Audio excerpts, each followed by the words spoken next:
This is the news on top of the hour. Live from our studio in Georgetown. Kaieteur Radio, 99.1 FM.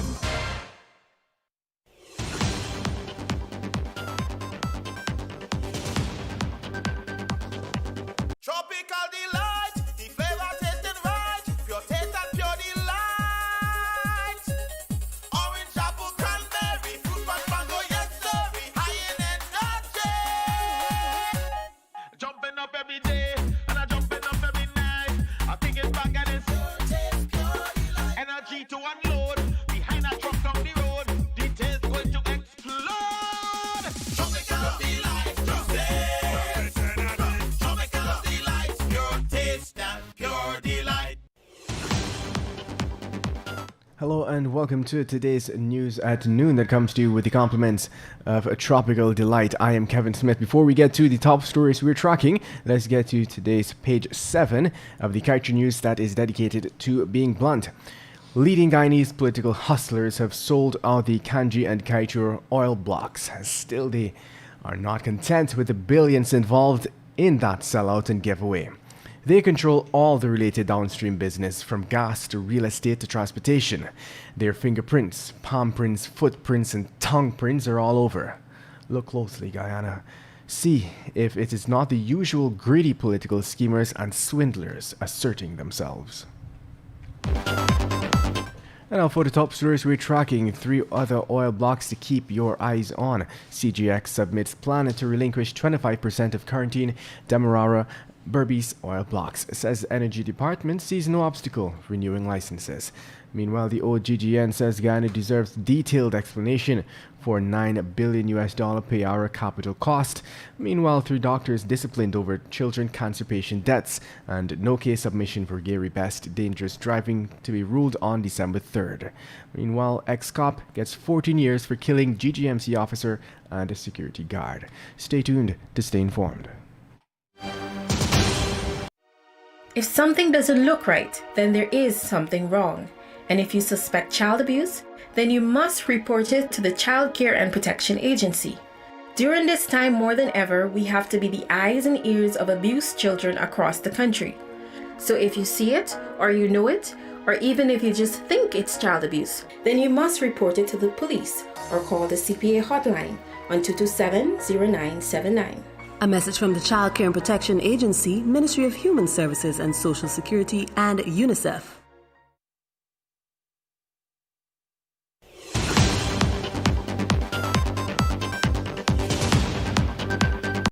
I am Sean Devers, inviting you to join me this and every Friday from 7:30 p.m. for the Sean Devers Sports Watch. Informative, educational and entertaining news, views and interviews and your calls. So join me on Kaieteur Radio 99.1 and 99.5 FM and let's talk sports.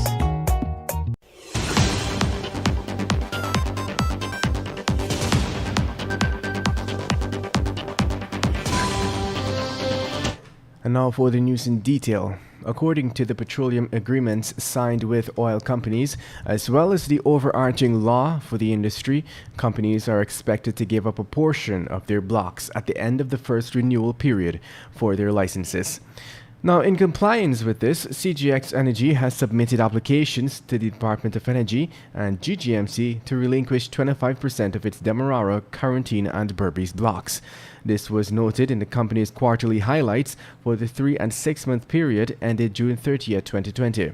CGX said that the Department of Energy has indicated that it sees no material obstacle of a favorable consideration of CGX progressing to the second renewal period in respect of the Quarantine, Demerara and Berbice PPLs, provided that relinquishment details necessary for progression into the second renewal period are agreed upon. Meanwhile, there needs to be a detailed explanation of how the Stabroek Block co-venturers arrived at an estimated $9 billion in capital cost for the Payara development, which will come on stream in 2024. So said Canada-based engineer Darshanan Kusial on behalf of the Oil and Gas Governance Network. This, Kusial said in a letter, following the 2020 Q3 earnings call of Hess Corporation, during which it its principals sought to explain $7.5 billion of the cost. The rest QCL has dubbed padded. The question about the cost had come from JP Morgan analyst Aruna Jayaram, who said the F&D, or the finding and development cost, came in a bit higher than buy-side expectations. He also wondered about the implications for future Stabroek Block projects. Hess Chief Financial Officer and Executive Vice President John Riley said the net development cost for Hess is $1.8 billion. Meanwhile, the medical doctors who were under investigation for the deaths of 3 child cancer patients at the Georgetown Public Hospital were relieved of their duties at the hospital and are undergoing a final disciplinary review. This was revealed by a senior official at the hospital. The doctors had come under investigation after 3 children who were undergoing treatment for a type of cancer called leukemia succumbed after receiving misadministration of drug dosages from them. Reports given stated that the medication was given to each of the children in form of post-chemotherapy injections between January 3rd and January 4th. On January 5th, it was realized that the wrong dosage had been administered and the children were developing unusual symptoms. In other news, former Chief of Staff Gary Best is expected to know on December 3rd whether or not Magistrate Rondell Weaver will uphold a no-case submission made by Best's attorney Nigel Hughes in a dangerous driving charge related to the death of national cyclist Jude Bentley. Best is currently before Magistrate Weaver in the Georgetown Magistrates Court. He was released on $500,000 bail for the offense, which alleges that on February 8, 2020, at Clive Lloyd Drive, Georgetown, he drove a motor vehicle in a manner dangerous to the public, thereby causing the death of Bentley. In other news, 32-year-old Orrin Arthur, a former policeman, has been sentenced to serve 14 years imprisonment for the 2015 murder of GGMC engineer Trevor Abrams and 2014 murder of Sterling Products security officer Wilfred Stewart. The former accused was initially indicted on 2 counts of murder but pleaded guilty to the lesser count of manslaughter when he was given a chance to do so yesterday.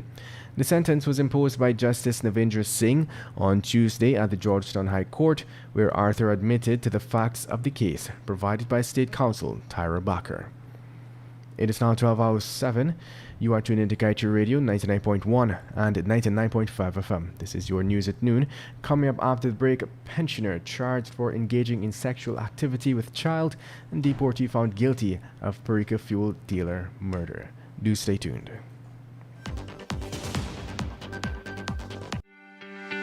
This is GHK Lal inviting you to join me weekdays from Monday to Friday on the National Outlook for commentary on a range of issues. Immediately after the 12 noon and 7 p.m. newscasts on Kaieteur Radio at 99.1 FM and 99.5 FM. Looking forward to you sharing in the conversation.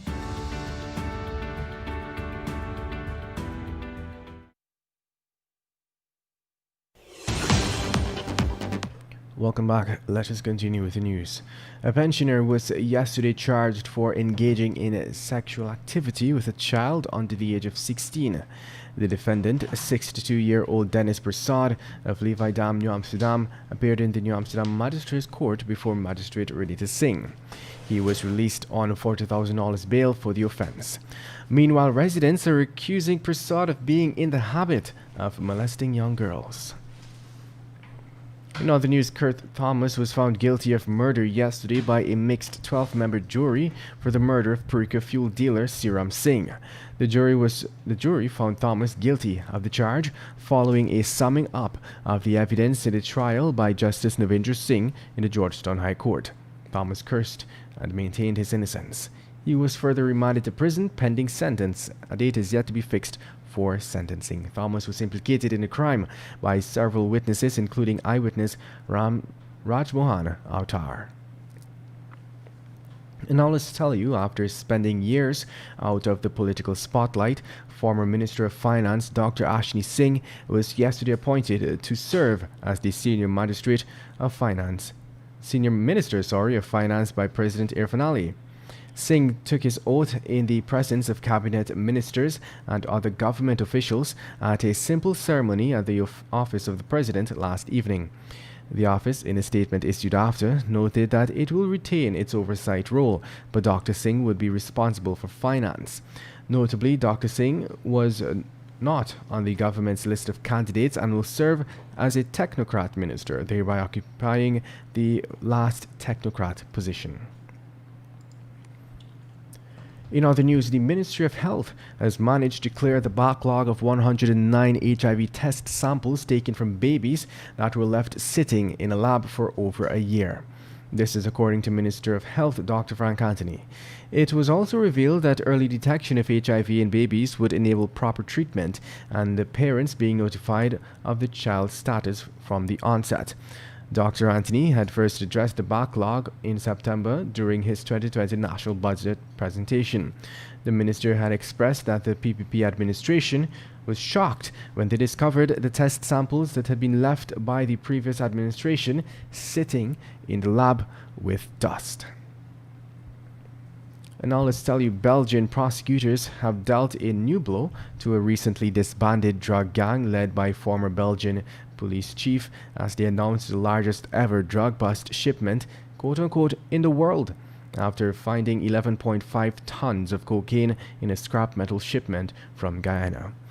Here, Kanu head James Singh disclosed that 2 persons have been detained, the shipper of the containers and his mother.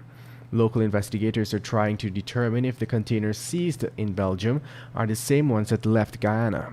They are collaborating with the US DEA and the Belgian authorities. It is now 12 hours 11. Coming up next is your COVID-19 update.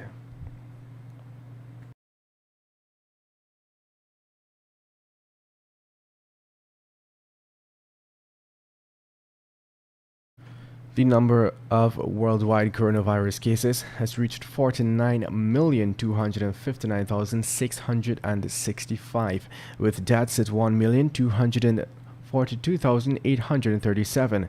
Recovery cases has reached 35,112,933. Locally, the Ministry of Health announced a new COVID-19 fatality, a 54-year-old man from Region 4. The new death takes Guyana's COVID-19 death toll to 131. Additionally, 69 new COVID-19 cases were recorded, bringing the total number of confirmed cases in Guyana to 4,393. Currently, 11 persons are in COVID-19 ICU, 69 persons in institutional isolation, 772 persons in approved home isolation, and 49 persons in institutional quarantine. To date, 3,409 recoveries have been recorded, and 21,091 persons have been tested for the virus.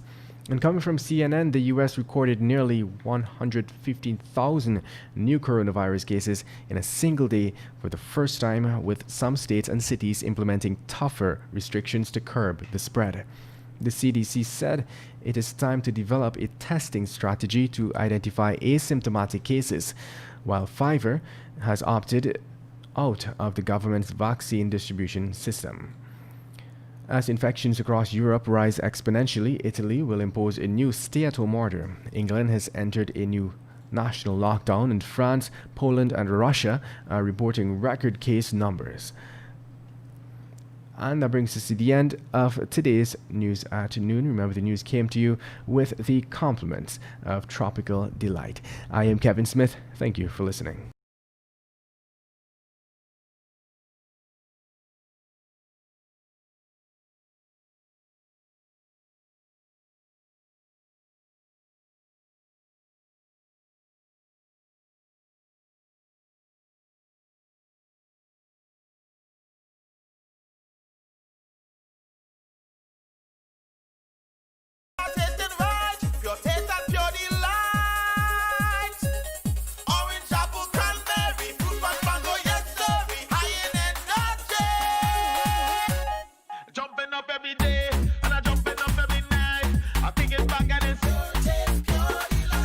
To unload.